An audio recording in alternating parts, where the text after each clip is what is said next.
간과 신장에 음을 보충하고 머리카락을 검게 하고 눈을 밝게 하며 어지럼증, 이명, 허리와 무릎 통증을 낫게 한다. 한의대 교과서에 나오는 설명인데요.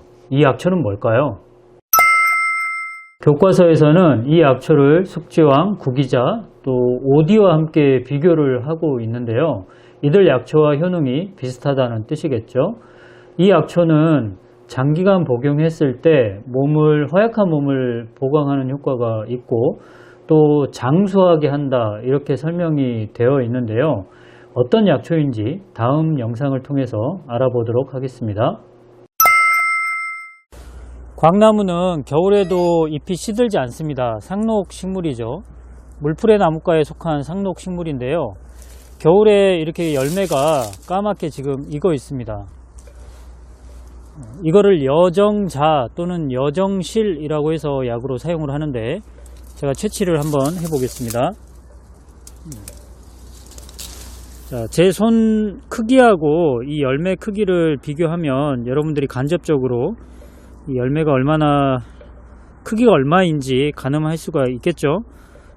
이 열매를 말렸다가 약으로 사용하게 되는데요. 제가 여러분을 위해서 맛을 한번 보도록 하겠습니다.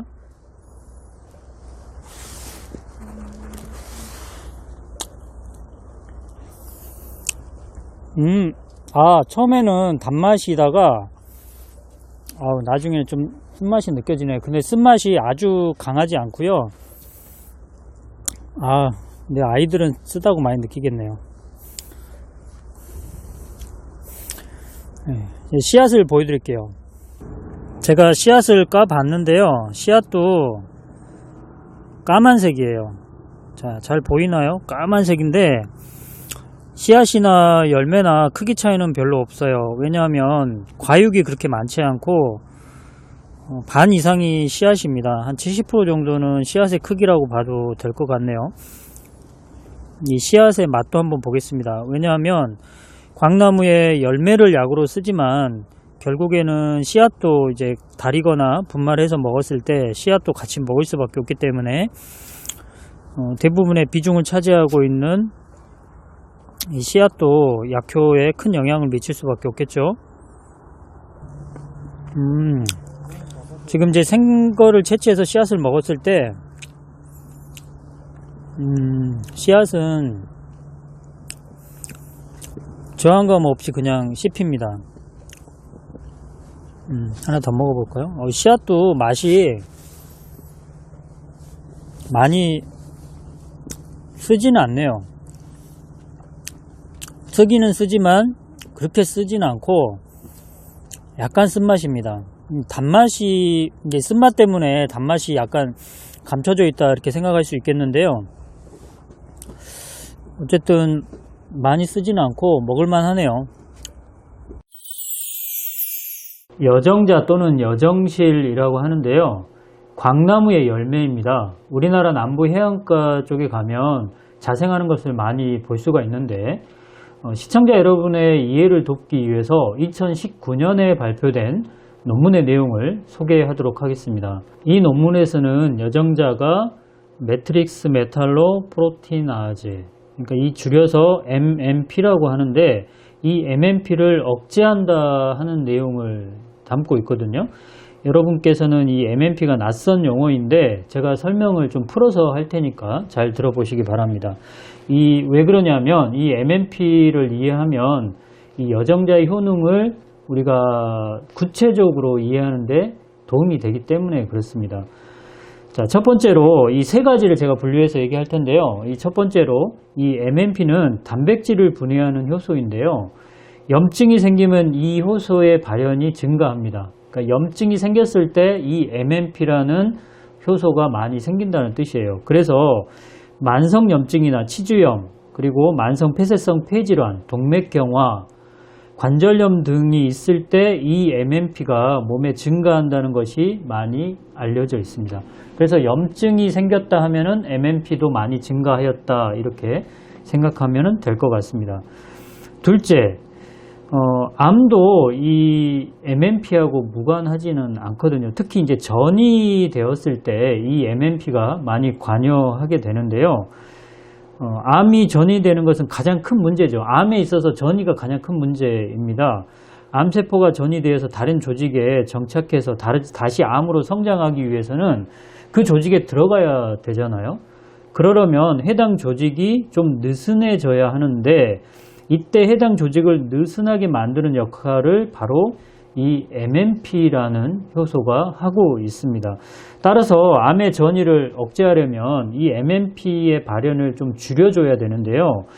자, 이 논문에서는 여정자 추출물, 그러니까 우리가 지금 앞선 동영상에 보셨던 광나무의 열매, 즉 이거를 여정자 또는 여정실이라고 한다고 그랬는데 이 여정자 추출물이 이 바로 MMP를 줄여준다는 거죠. 즉 암의 전이를 막을 수 있는 약초로 연구할 가치가 있다, 이렇게 결론을 내리고 있습니다. 그리고 앞서 만성염증, 치주염이 됐던 관절염이 됐건 간에 만성염증이 있을 때도 이 MMP가 많아진다고 그랬는데 여정자 추출물이 이 MMP를 줄여준다는 거죠. 즉 각종 염증을 없애는데 도움을 준다는 뜻입니다.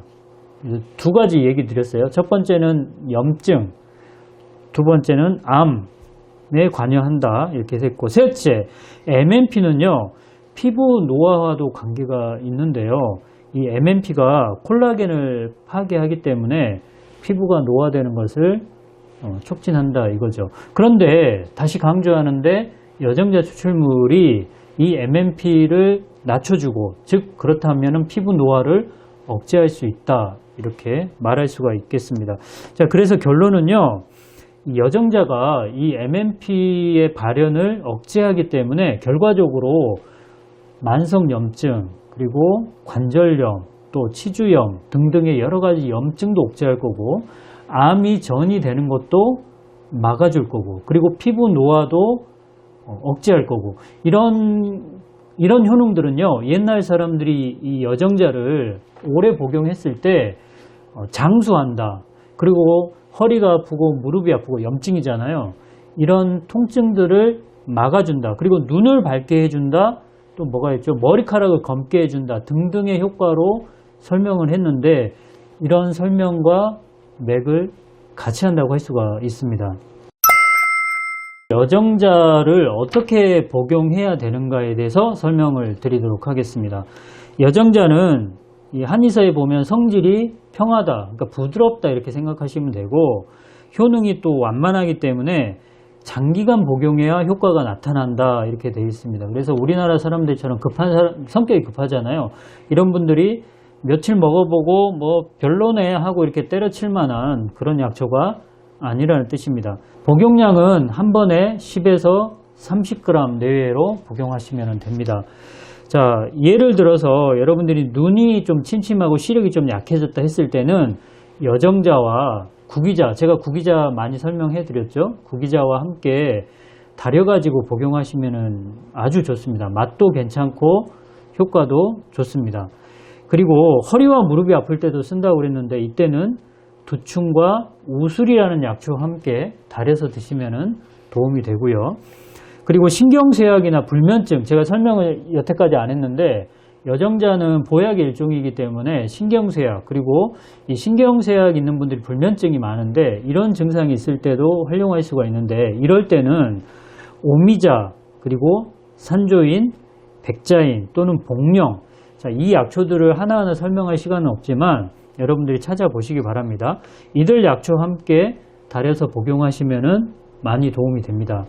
그리고 여정자는 옛날 사람들은 이 내용을 언급하지 않았는데 혈압을 낮추는 효능이 실험적으로 확인되고 있는데요. 왜냐하면은 잠깐 언급을 했지만 동맥경화하고도 관련이 있거든요. 여정자가 동맥경화를 완화한다, 이런 내용이 있습니다. 그래서 동맥경화를 완화하고 결국은 혈압을 낮추는 데 효과가 있기 때문에 이런 경우에 단독으로 여정자를 사용해도 되고요. 여정자 하나만 달여서 드셔도 되고, 결명자, 눈에 좋은 결명자 있잖아요. 이것도 혈압을 낮추는 효능이 있거든요. 그리고 좀 낯설겠지만 조구 등이라는 약초가 있는데 이 약초하고도 함께 달여서 복용하시면 좋을 것 같습니다. 더불어서 여정자는 콜레스테롤 수치를 낮추는 효과도 있는데 이 효과는요, 산사라는 약초가 훨씬 더 좋거든요. 그래서 산사하고 여정자를 한꺼번에 달여서 복용하시면 훨씬 더 도움이 될 것 같고요. 신경성 이명에도 도움이 됩니다. 그러니까 노화로 인해서 생기는 이명에도 도움은 될 수 있어요. 근데 이 질환 자체가 빨리 치료되는 질환이 아니기 때문에 또 이 여정자는 또 장기간 드셔야 된다고 그랬잖아요. 그래서 도움은 되긴 되는데 급한 마음에 효과가 없네 이렇게 생각하실 수도 있겠지만 꾸준하게 드신다면 분명히 도움이 됩니다. 이럴 때는 구기자, 복분자, 산수유 등과 함께 사용하시면은 이 신경성 이명을 치료하는 데 도움이 됩니다. 주의사항이 있습니다. 여정자는 그렇게 큰 부작용이 있는 약초는 아닙니다. 그런데 과량 복용했을 때가 문제가 돼요. 여러분께 소개를 잘해드려서 이걸 너무 과량 복용하시는 경우가 있을 수 있는데 제가 아까 10에서 30g 내외로 복용하신다고 그랬잖아요. 이 안에서 복용하시더라도 원래 위장 기능이 좀 떨어지는 사람이었다면 혹 설사 같은 것을 예상하셔야 됩니다. 그런데 이 원래 위장이 안 좋았던 사람일지라도 이렇게 하시면은 이 부작용을 예방할 수가 있는데요. 여정자를 술에다 담갔다가 여정자 안에 술이 좀 스며들잖아요. 그러면 그것을 쪄서 말렸다가 사용하시면 이러한 부작용을 예방할 수가 있습니다. 자, 이렇게 활용하시면 여러분께 도움이 될 것 같아요. 제가 2021년 지금 연초에 첫 번째 소개하는 약초가 여정자인데요.